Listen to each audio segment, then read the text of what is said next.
গরিবে নওয়াজের দরবারকে উঠাতে লেগেছে। তারা বলতে লেগেছে, তবে একটা কারামতি তো এটা, তাদের দলের লোকেরা কেস করছে আর তাদেরই গুরু বস চাদর দিয়ে পাঠাচ্ছে। বাবেরা, নওজওয়ান তরুণেরা, হযরত আবু বকর সিদ্দিক নামাজ পড়েছে, আব্দুল্লাহ ইবনে উবাইও নামাজ পড়েছে। আবু বকর সিদ্দিক রোজা রেখেছে, আব্দুল্লাহ ইবনে উবাইও রোজা রেখেছে। হযরত আবু বকর সিদ্দিক নবী পাকের সাথে হজ করেছে, আব্দুল্লাহ ইবনে উবাইও হজ করেছে। হযরত আবু বকর সিদ্দিক জিহাদের ময়দানে নবীর সঙ্গে গেছে, আব্দুল্লাহ ইবনে উবাইও গেছে। হযরত আবু বকর সিদ্দিকের দাড়ি টুপি জুব্বা পাগড়ি ছিল, আব্দুল্লাহ ইবনে উবাইরও ছিল। এরপরও আব্দুল্লাহ ইবনে উবাই জাহান্নামী হয়ে গেল, আবু বকর সিদ্দিক দুনিয়া থেকে জান্নাতের সার্টিফিকেট পেয়ে গেল। এর কারণটা কি? এই যুবকেরা, হযরত আবু বকর সিদ্দিক জানিয়ে দিল, এ দুনিয়ার মানুষেরা, আব্দুল্লাহ ইবনে উবাইয়ের যা ছিল আমি আবু বকরের মধ্যে তা রয়েছে, কিন্তু আমার মধ্যে যা আছে আব্দুল্লাহ ইবনে উবাইয়ের তা নাই। আব্দুল্লাহ ইবনে উবাইয়ের নামাজ ছিল, আমি আবু বকরের আছে। আব্দুল্লাহ ইবনে রোজা রেখেছে, ওটা আমারও আছে। ওর দাড়ি টুড়ি জুব্বা পাগড়ি আছে, ওটা আমি আবু বকরের রয়েছে। ও হজ করেছে, ওটা আমি আবু বকরের রয়েছে। ও দাড়ি রেখেছে, ওটা আমারও আছে। ও জিহাদের ময়দানে গেছে, ওটা আমারও আছে। ওর যা আছে আমারও তা আছে, কিন্তু আমার যা আছে ওর তা নাই। কি রয়েছে আপনার, ওর নাই। আবু বকর সিদ্দিক বলেছিল, আমার সিনাতে আল্লাহ ও নবীর প্রেম আদো ভালোবাসা আছে, যেটা ওর মধ্যে নাই। এই না থাকার দরুন সব থাকার পরও জাহান্নামী, আর সিনার পাওয়ার থাকার জন্যে আল্লাহ জান্নাতি বানিয়েছে। আরো জোরে বলুন সুবহান।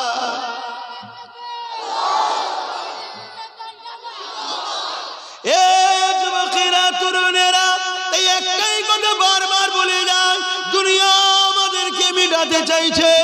শুনেছিলাম আমেরিকা নবীর বিরুদ্ধে এমন করে ফ্রান্স কার্টুন তৈরি করেছে, কিন্তু আজকে আমার মাতৃভূমিতেও একদল জালিমরা কখনো মসজিদ, কখনো মাদ্রাসা, কখনো মানুষকে পিটিয়ে পিটিয়ে মেরে ফেলছে। আজ আমরা শুনলাম গরিবে নওয়াজের দরবারকে উঠাতে লেগেছে। তারা বলতে লেগেছে, গরিবে নওয়াজের দরবারকে তুলে দেবো। তাই একটু জানিয়ে দিয়ে যায়, চিন্তার কোনো কারণ নাই, চিন্তার কোনো কারণ নাই, ঘাবড়ে যাবার কোনো কারণ নাই।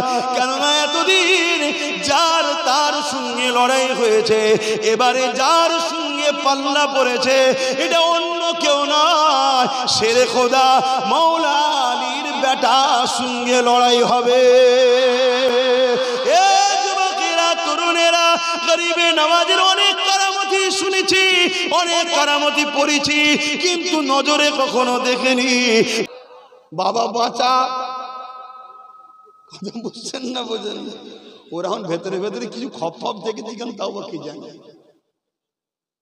বুঝতে পারছেন তো নাকি? হ্যাঁ, কোনো টেনশনের কারণ নেই। আর দিন পরে ঠিক জায়গায় হাত পড়েছে।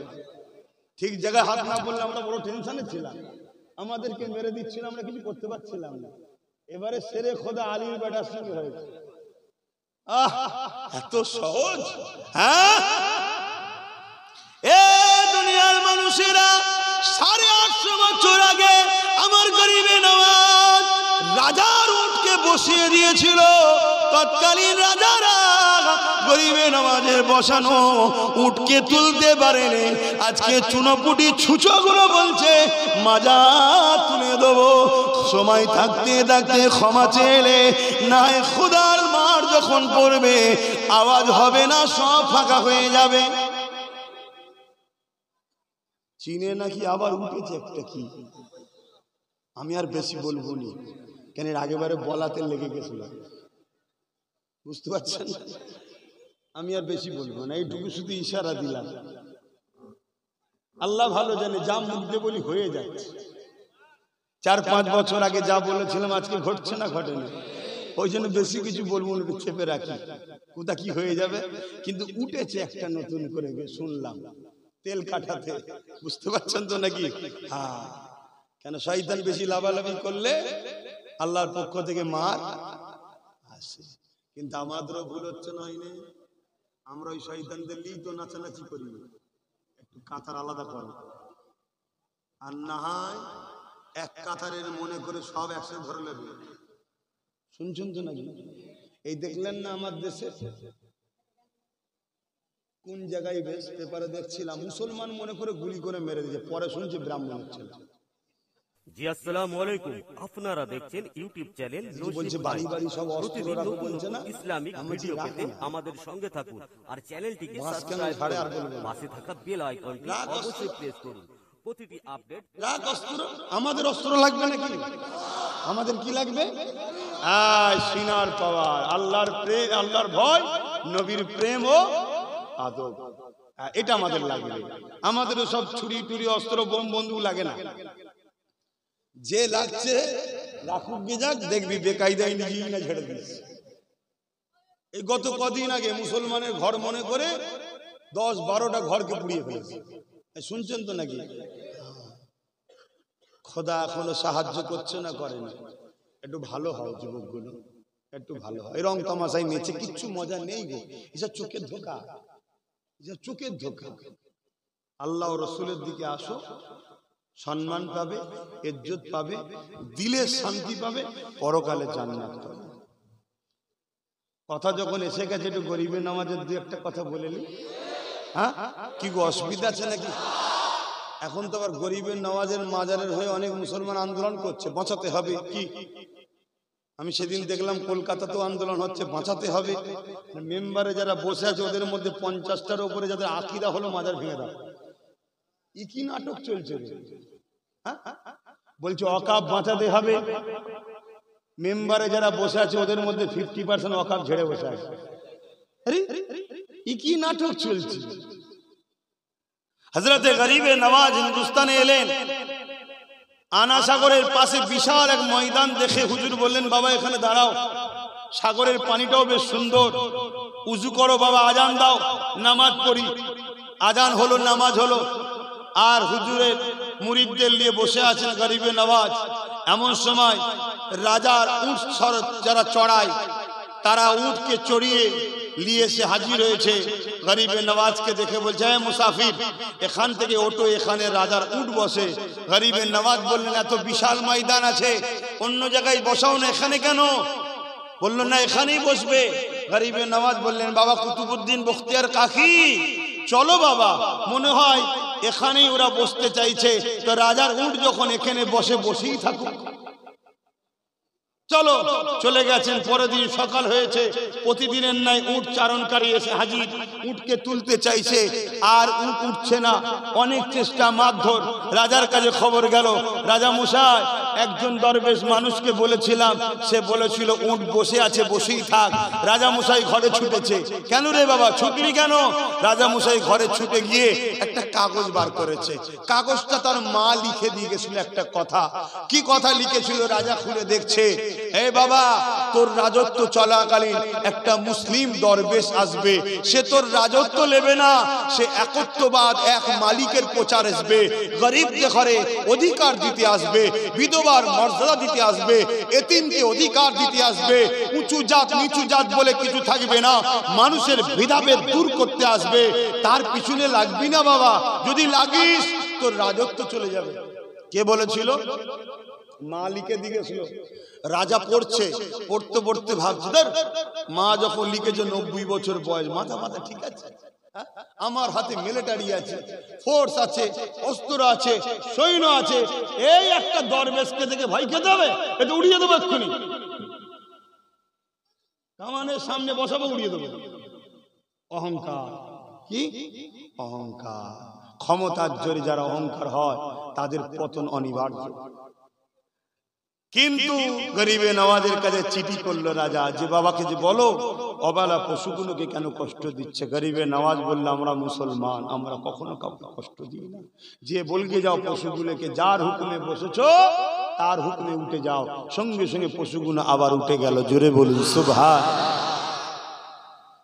কিন্তু গরিবে নওয়াজ ওই আনা সাগরের ওখানে থাকে, উজু করে নামাজ পড়ে। সবাই এসে বলেছে, যে রাজা মুসাই আনা সাগরের পানিকে তারা পবিত্র পানি মনে করত। তাদের ধারণা ছিল এই পানিতে পাপ করে এসে গোসল করলে পাপ মাফ হয়ে যাবে। তাদের বিশ্বাসকে আমি ছোট করছি না, কারো ধর্মের বিষয়ে আমি কথা বলবো না, কিন্তু তাদের বিশ্বাস ছিল। কথা মাথায় ঢুকছে? গরিবে নওয়াজ সেই পানিতে উঁচু করছে, খাওয়া দাওয়া করে হাত ধুচ্ছে। হ্যাঁ, রাজাকে যে বলেছে যে মুসলমান তারা উজু করে, খাওয়া দাওয়া করে, হাত ধোয়, আমাদের বড় অসুবিধে হচ্ছে। রাজা মশাই তাই সৈন্য পাঠিয়ে বলল, যাও ওই পানি যেন না ব্যবহার করে। আল্লাহর ওলি গরিবে নওয়াজ খাজা মুঈনুদ্দিন আজমিরি সঞ্জালি রাহমাতুল্লাহ আলাইহি বলতে লাগলেন, বাবা বিশার আনা সাগর, আমি যদি এক প্রান্তে উযু করি বা হাত ধুই গোসল করি, এতে অসুবিধে তোমাদের কি হবে?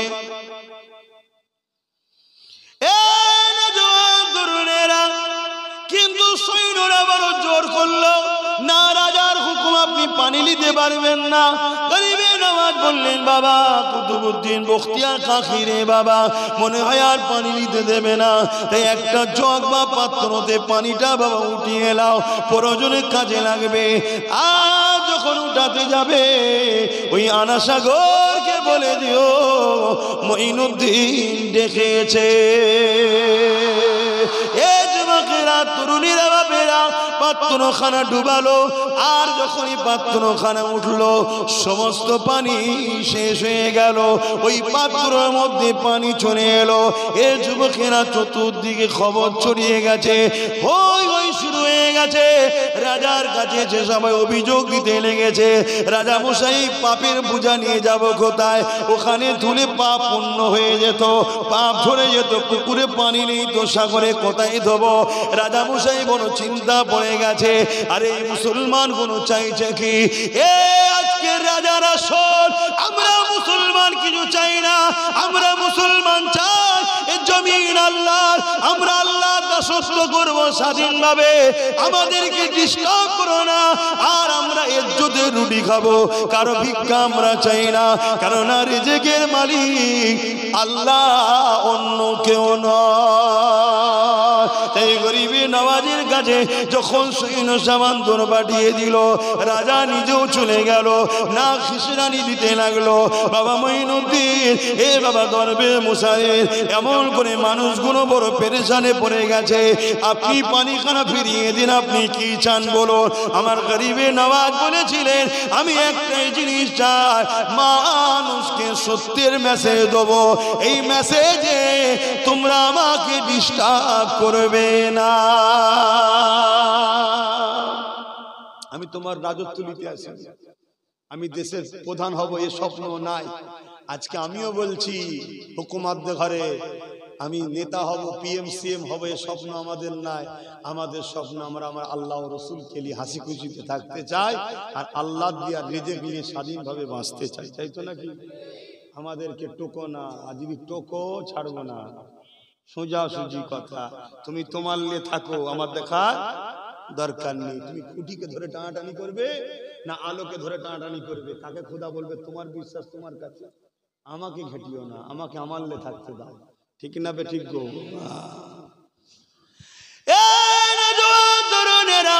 গরিবে নওয়াজ বললেন, বাবা কুতুবউদ্দিন, যাও বাবা লুটা ডানা সাগরে ঢেলে দাও।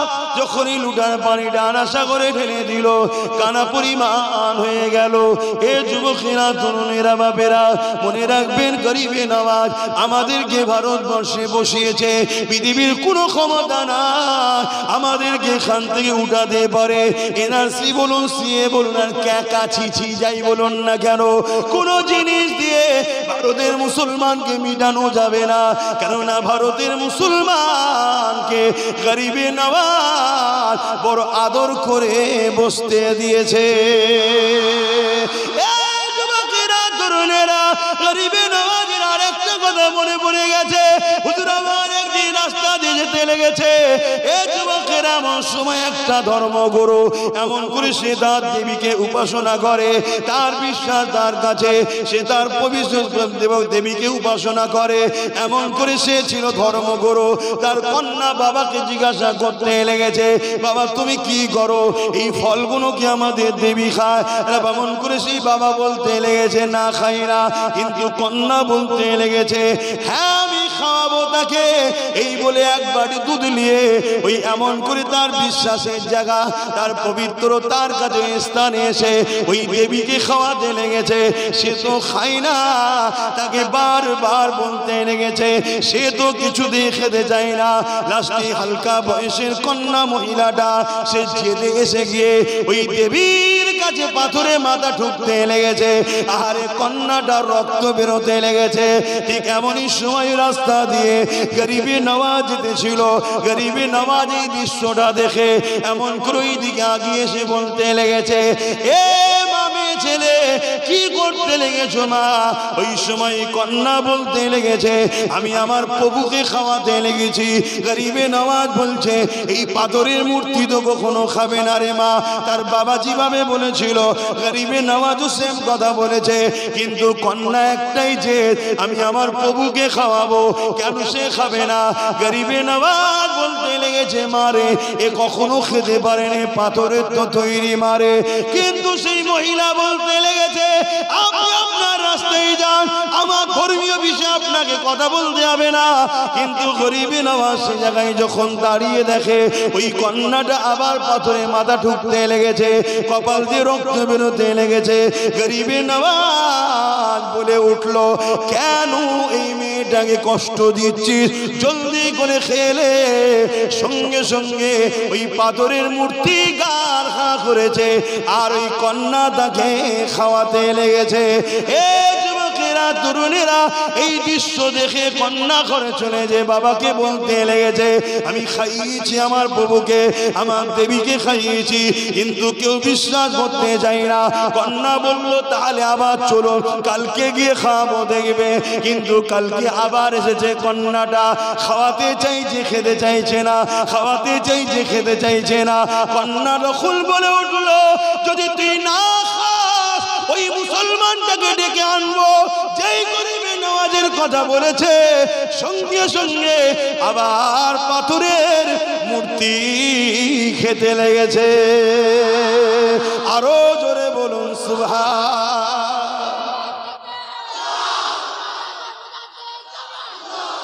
ভাইরা আমার, তখন এই যে ওই মুসলমান মুর্দে দেখে নিয়ে আসবো, তখন এই কন্যাকে তার বাবার জিজ্ঞেস করছে, গ্রাম বা কার কথা বলছো? সব ঘটনা খুলে বলেছে, এই ব্যাপার।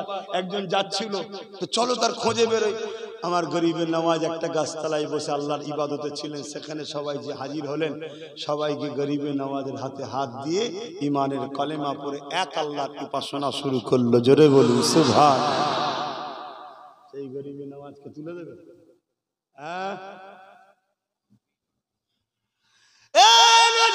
তরুণেরা আরো একটা কথা বলি শোনেন। হুজুর আমার একদিন এক রাস্তা দিয়ে যায়, আর রাস্তা শেষ হওয়ার পরে গভীর জঙ্গল পড়েছে। হুজুর আমার জঙ্গলে রাস্তা ধরে যেতে লেগেছে। কিছু দূর যাওয়ার পরে দেখতে লেগেছে এমন করে একদল মানুষ আগুনের উপাসনা করতে লেগেছে। গরিবে নওয়াজ তাদেরকে জিজ্ঞাসা করে, বাবা তোমরা এখানে কি করছো? তারা বলতে লেগেছে, আগুন দেবতার উপাসনা করতে লেগেছি, যাতে করে আগুন আমাদেরকে পুড়িয়ে না দেয়। গরিবে নওয়াজ বলতে লাগলো, কতদিন উপাসনা করছো? তারা বলতে লেগেছে, 40 বছর ধরে উপাসনা করতে লেগেছি। গরিবে নওয়াজ বলতে লেগেছে, তাহলে আগুনের যখন উপাসনা 40 বছর করছো, তাহলে তোমাদের আর নিশ্চয়ই পুড়াবে না, তাহলে হাতটা দিয়ে একজনকেও দেখাও।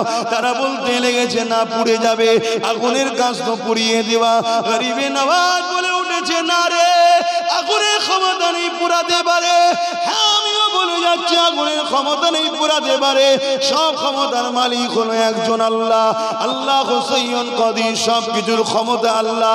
নাই আমাদের আব্বা জান ইব্রাহিম আলাইহিস সালামকে যখন নমরুদ আগুনে ফেলে দিয়েছিল, ওই সময় জিবরাইল এসে বলতে লেগেছিল, ও হযরত ইব্রাহিম, আপনাকে আগুনে ফেলা হচ্ছে, আপনি জানেন? ইব্রাহিম নবী বলেছিল, হ্যাঁ জানি। ওই সময় জিবরাইল বলেছিল, কিছু হেল্প লাগবে নাকি? ইব্রাহিম নবী বলেছিল, না না না, লাগবে না। আমাকে যখন আগুনে ফেলা হচ্ছে, আমার আল্লাহ দেখতে পাচ্ছে, যদি আমাকে আগুন থেকে আল্লাহ বাঁচায় আমি বাঁচবো। আর আল্লাহ যদি ইব্রাহিমের প্রেমের পরীক্ষা লিবার জন্য আগুনে পুড়িয়ে ছাই করে দেয়, আবার যদি বাঁচায়, আমি ইব্রাহিম 100 বার নয় 1000 বার যদি বাঁচি, আল্লাহর প্রেমে 1000 বার পুড়ে ছাই হতে রাজি আছি। এ নওজওয়ানেরা, আমরা আল্লাহর জন্য কি করলাম? আমরা নবীর জন্য কি করলাম?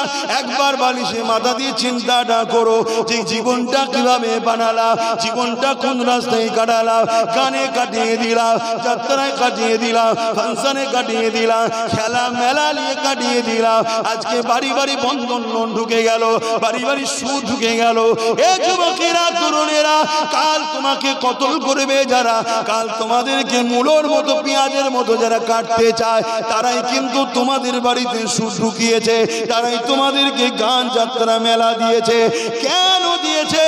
এখনো ধরলে তোমাদের ওপরে আল্লাহ নারাজ হয়ে যাবে, নবী নারাজ হয়ে যাবে, ইমানের পাওয়ার সিনার শক্তি কমে যাবে। তাই তোমাদেরকে কতল করতে তাদের সুবিধা হবে, লোভে পাপ, পাপে মৃত্যু হয়ে যাবে।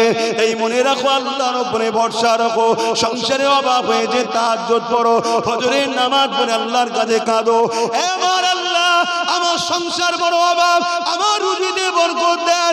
আল্লাহ তামাম পৃথিবীর পালন কর্তা, রিজিক দাতা, তোমাকে গায়েবী সাহায্য করবে, তোমার রুজিতে বরকত এসে যাবে, তোমার অভাব দূর হয়ে যাবে। হারামের দিকে যেও না, আল্লাহ পরীক্ষা তোমাকে নিতে লেগেছে। যদি আমার আল্লাহ তোমাকে দুবেলা না খাইয়ে পরীক্ষা নেয় আল্লাহর খুশির জন্য, কেন তুমি শুকিয়ে থাকতে পারবে না? অথচ খাতুনে জান্নাত ফাতেমা জাহরা রাদিয়াল্লাহু তাআলা আনহা, এমনও দিন গেছে 1 সপ্তাহ পর্যন্ত খেতে পায় না। হযরতে মাওলা আলী রাদিয়াল্লাহু তাআলা আমার নবী পাকের দরবারে গেছে, হুজুরের দরবারে যদি কিছু পাওয়া যায় ওটাকে নিয়ে আসবে। এমন সময় ঘরে আসছে খালি হাতে। হযরতে আলী বাইরে থেকে সালাম দিল, ফাতেমা জাহরা বাইরে থেকে ভেতর থেকে জবাব দিল। জবাব দিয়ে জানলা খুলে দেখছে আমার স্বামীর মিজাজটা কেমন আছে, হাতে কিছু আছে নাকি দেখছে। দেখছে খালি হাতে, মনটা খারাপ। ঘরের ভেতর থেকে খাতুনে জান্নাত বলতে লেগেছে, আমার প্রাণের স্বামী মন খারাপ কেন? ওই সময় মাওলা আলী বলেছিল, আপনার আব্বা থেকে কিছুই দিয়ে পেতাম নিয়ে আসতাম, কিছুই পেলাম না। আরে আপনার 1 সপ্তাহ খাওয়া হলো না, হাসান হোসাইনের হলো না, আমি আলীর নাই নাই হোক গে যা। কিন্তু ফাতেমা রে, দোনো জানের সুলতানের বেটি তুমি, আর তোমাকে তোমার আব্বা আমার কোলে হাতে দিয়েছে, তোমাকে আমি কোনোদিন ভালো মন্দ খাওয়াতে পারলাম না, ভালো মন্দ কোনো জিনিস দিতে পারলাম না। এ ফাতেমা, আজকে মনটা বড় খারাপ হয়ে গেছে। হযরতে খাতুনে জান্নাত কি বলেছে, এ আমার আব্বারা, কন্যাগুলোকে এইভাবে শিখাবেন, কন্যাগুলোকে এইভাবে মানুষ তৈরি করো, কন্যাগুলোকে এইভাবে আদর্শবান তৈরি করো। নাই মনে রাখবেন, এই কন্যা যেমন বাপকে বেশি ভালোবাসে শুনেছি, কিন্তু আজকে দিনে 90% বাপ যদি জাহান্নামে যায়, এর কারণ হলো তার কন্যা। কন্যা বিহায়াপনা করার জন্য, কন্যা টিকটক করার জন্য, কন্যা পার্কে যাওয়ার জন্য, কন্যা সিনেমায় যাওয়ার জন্য, কন্যা বেপরদা হওয়ার জন্য। কিয়ামতের দিন ওই বাপকে কন্যার সঙ্গে জাহান্নামে দেওয়া হবে। এই বলে দিয়ে যায় মা বোনেরা, বাপকে যদি ভালোবাসেন পরিবর্তন হয়। ওই সময় খাতুনে জান্নাত কি বলেছিলে, হে আমার প্রাণের স্বামী, আলহামদুলিল্লাহ আল্লাহ আমাকে খাবার দেয়নি, আমি কি আল্লাহকে এতই কম ভালোবাসি? আমার আল্লাহ যদি ফাতেমাকে না খাইয়ে খুশি হয়, আমি ফাতেমা কেন বা আমার আল্লাহর জন্য শুকিয়ে থেকে খুশি হতে পারবো না? হে আমার প্রাণের স্বামী আসেন, ঘরে আসেন, হাসি মুখে আসেন, মন খারাপ করে আসলে হবে না। কেন আপনি কি জানেন না আল্লাহ পাক তাদের সঙ্গে আছে যারা ধৈর্য সবর করে, তাদের সঙ্গে আছে, এবং যারা খাওয়া দাওয়ার পরে শুকরিয়া আদায় করে তাদের সঙ্গেও আছে। আল্লাহ শুকরকারী সঙ্গেও থাকে, ধৈর্যকারী সঙ্গেও থাকে। আমার প্রাণের স্বামী, আমি আল্লাহ শুকরিয়া আদায় করি, আল্লাহ আপনাকে তো ফিরিয়ে দিয়েছে, এটাই আমার জন্য অনেক শুকরিয়া।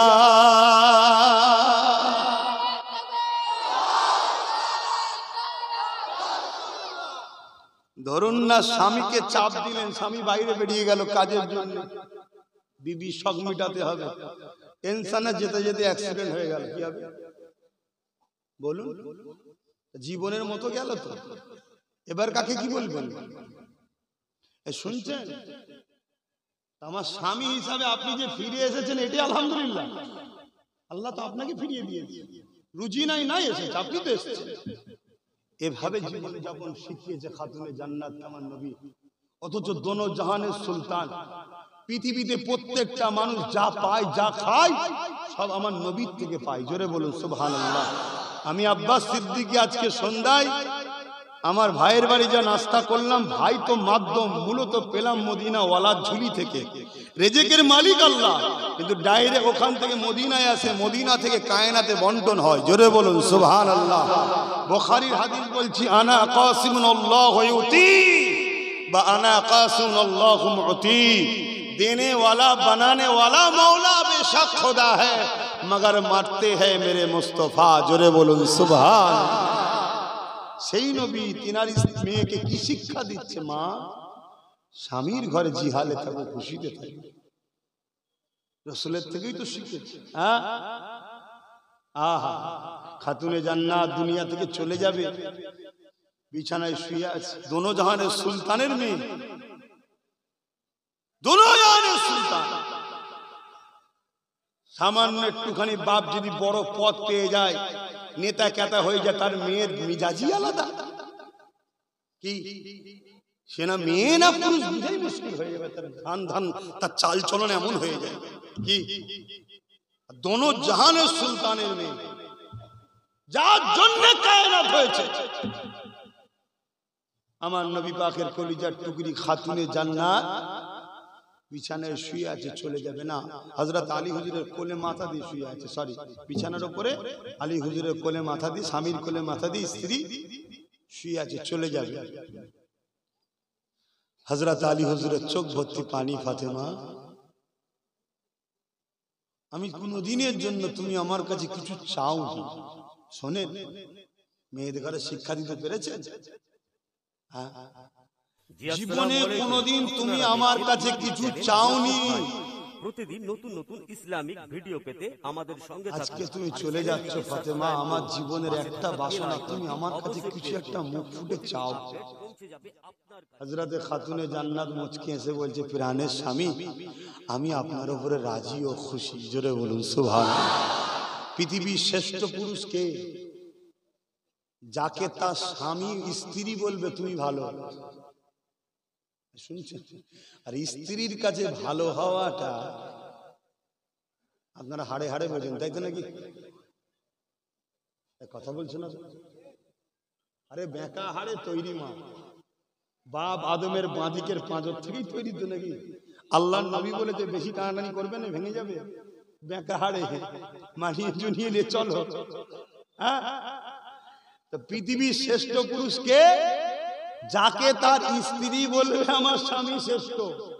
দুনিয়ার লোক লকআপ দিলে হবে না, কারণ এই জায়গায় বিরাট পরীক্ষা।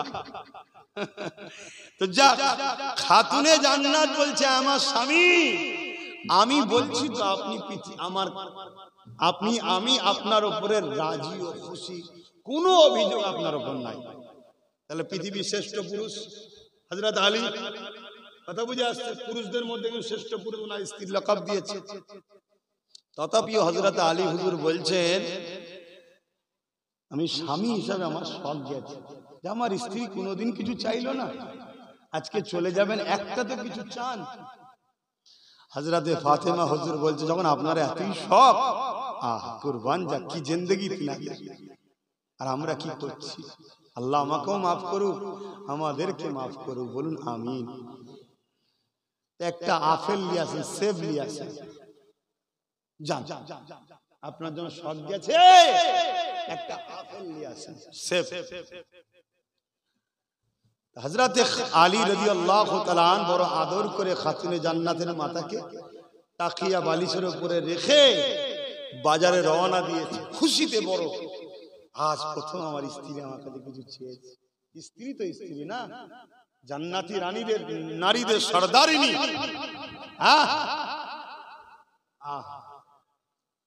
তা গিয়ে একটা আপেল কিনেছে। হায় হায়, কয়েক কদম যেই ঘুরে এসেছে, এক গরিব বলছে, হযরত আলী কয়েকদিন খাইনি। শুনছেন তো নাকি? কয়েকদিন খাইনি, কিছু দাও না।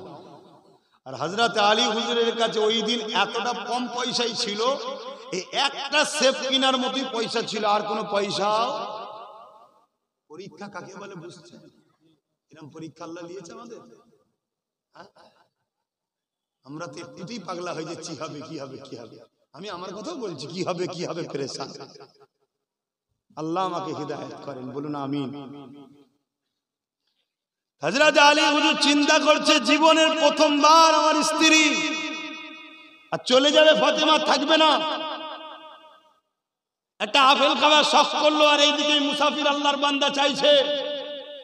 দিলের মধ্যে তুফান শুরু হয়েছে, ফাতেমার জন্য নিয়ে যাব না মুসাফিরকে দেবো, ফাতেমার জন্য নিয়ে যাব না মুসাফিরকে দেবো। হযরত আলী হুজুর মুসাফিরকে ফলটা দিয়ে দিলেন। জোরে বলুন সুবহানাল্লাহ, আরো জোরে বলে। হযরত আলী হুজুর মন মরা করে ঘরে ঢুকছে। হযরতে খাতুনে জান্নাত সালাম দিয়ে মুচকি হেসে বলেছে, আপনার কাজটা আল্লাহ বড় পছন্দ করেছে। জোরে বলুন সুবহানাল্লাহ। কি কাজ? তাহলে কোন চোখে দেখছে খাতুনে জান্নাত? শুনছেন তো নাকি? ওটা নবী পাকের একটা অংশ। ফাতেমা হুজুর হলেন আমার নবীর শরীরের একটা অংশ, ওটাও নূর। খুব মাথায় রাখবে কথাগুলো। নবী বলেছেন ফাতেমা আমার শরীরের টুকরো। আহা, আল্লাহর হাওয়ালায় চলে গেলেন। যাক, ইন্না লিল্লাহি ওয়া ইন্না ইলাইহি রাজিউন। জান্নাতীরা, জান্নাতি নারীদের সরদারিনী। আমি যেটা বুঝাতে চাইছি, কিভাবে জীবন যাপন তারা করেছে। এত কষ্ট তো আমাদের কারো জীবন আছে ভাই, তারপরেও দেখুন আমরা আল্লাহ ভুলে আছি।